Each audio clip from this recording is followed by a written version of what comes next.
پہلے معاملات اور تھے، لیکن حالیہ مہنگائی نے اچھے اچھوں کے بھرم کھول دیے ہیں۔ سفید پوش اور متوسط طبقہ زیادہ مشکل میں ہے۔ میں نے ایسے کئی گھرانے دیکھے ہیں جنہوں نے ہر سال قربانی دی۔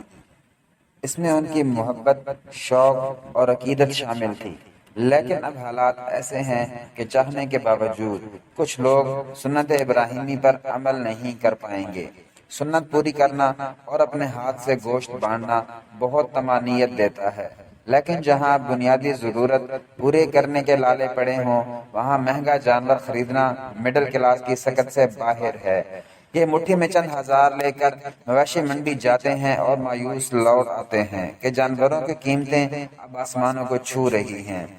آپ اس سلسلے میں بس اتنا کیجئے کہ بلا وجہ دوستوں، رشتہ داروں سے قربانی کے بارے میں مت پوچھتے پھریں۔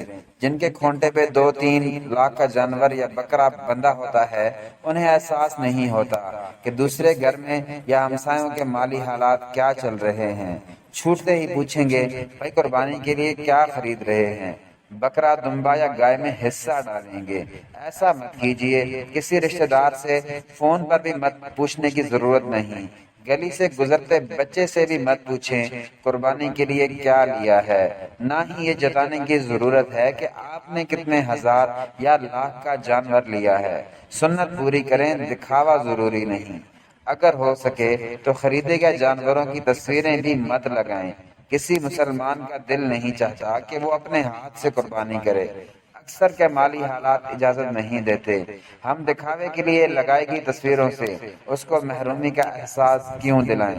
جانور قربان کریں، سفید پوش طبقے کے جذبات نہیں۔ بہت شکریہ۔